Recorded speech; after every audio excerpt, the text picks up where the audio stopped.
All right, I'm Teresa Reiner, getting ready to do Module 16, which is our group project, our trio process. I am a fourth grade teacher at J. Scheidler in Topeka, Kansas. We are a K through 6 school.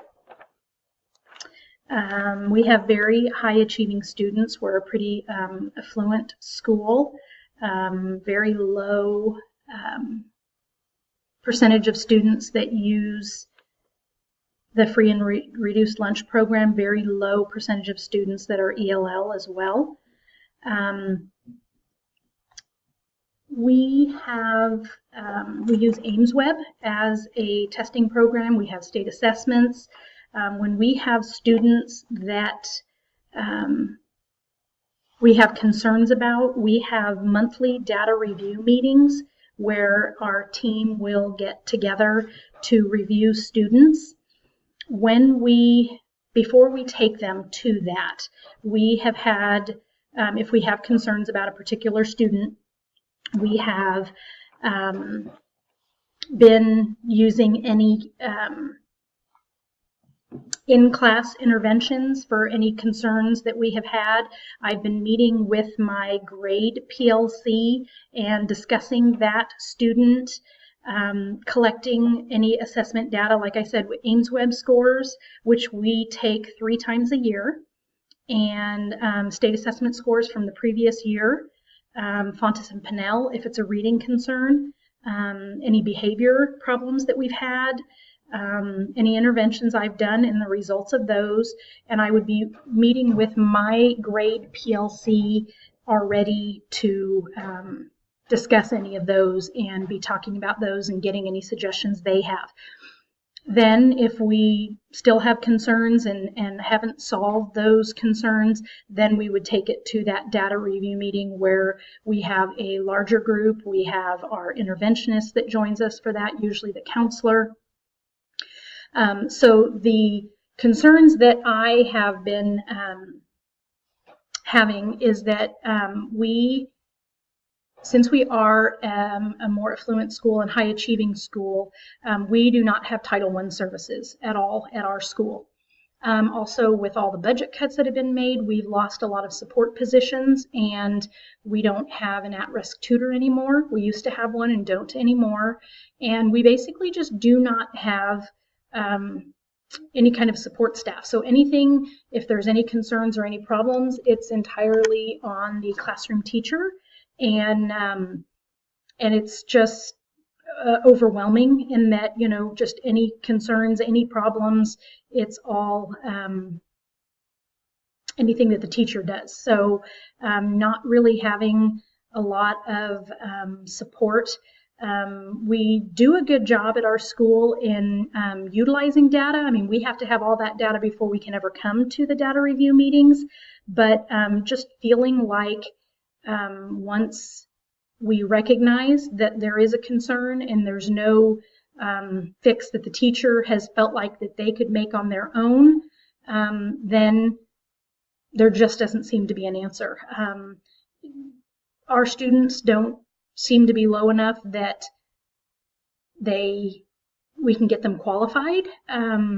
As far as there's been lots of times where we've had concern of a student and we bring them to the data review meeting, and there's lots of things that we do, and they just continue to recommend more interventions, but they don't ever get qualified to get any kind of assistance and special ed assistance. And then as far as not having any other support staff, that child just continues struggling and struggling and struggling, and there just doesn't seem to be a solution. So that's probably the concern then that I have, and just would like help. Okay. As far as the testing that you use, do you think that it is enough? I mean, do you think it gives you the data you need, and it's more of an implementation of like the interventions that's the issue because you're understaffed? Is that the bigger issue, or do you think that you be using different testing for different data? Yeah, that's a great question. We use AimsWeb as our monitoring, and we do that the beginning of the year, middle of the year, and end of the year. And there's many times that I question whether how effective that is, because we'll have students where I have concerns and I think that they're, not doing well, and then they'll do fine on AimsWeb, or vice versa. Like, I will not have any concerns about a particular student, but yet they'll be, come up yellow or red in the AimsWeb. So I question how effective the AimsWeb is. State assessment, I very much feel like that agrees, but then that's just, one time a year assessment. And so by the time you get to do that, the year is over. That's a very good question, whether there's other things that we could be doing. If it's a reading concern, Fontes and Pinnell usually aligns with that as well. We don't really have a lot of other stuff other than AimsWebs if it's a math concern. Okay. I think that's my only question. Okay. So if you want to go ahead and tell me. Yeah, so the help, again, is just some way to be able to identify these kids if they need more support, or like you said, maybe another test or another method somehow. There's a lot of times where we'll go to data review meetings and they'll suggest, why don't you try this intervention? And so we'll go back and we'll do that. And then we'll come back and, they'll say, okay, then try this, or do that one for longer or something. And then we feel like, you kind of come to the end of the year and you've helped and helped and helped, and the child, hasn't improved or is still struggling, and then they advance to the next grade, and then that teacher starts all over doing the same process. So yeah, that the help is just somehow to be able to have an effective data collection tool, or an effective test of some sort to help us be able to identify these kids if they need additional support, or, obviously the ideal way would be to have no budget issues and be able to hire additional staff. But, obviously that's not a solution that we can control. So, but yeah, that's the help that I guess that I would need. Okay, so it sounds like obviously the under budget, understaffed stuff is affecting all of this. You're wanting to find something that helps identify kids more accurately, because you're not sure that the AimsWeb does that, and you think that and I agree with this, the assessments are too late in the year. It might identify them for the next year, but then I feel like that teacher's starting back over, trying to do the same thing. And then data collection, having it all available, and so am I kind of, and then having maybe some training, or needing more training for how to, or better interventions, or how to implement better interventions. Absolutely.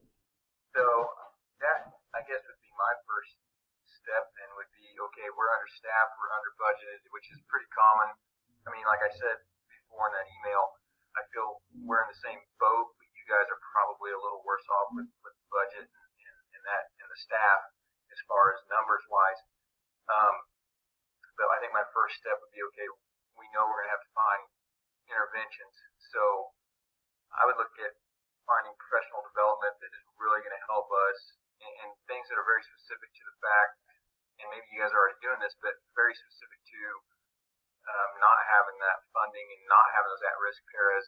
Okay, what can we do? And then also looking into maybe some other testing possibilities, that can really help identify. Maybe there's some things out there that can be more specific. I'm not an expert on this stuff because I teach social studies and physical education, and I feel like the testing for us is very whatever. It seems like they don't even care half the time. It's all, at the high school level, it's English and math and science, and they push. So I don't know a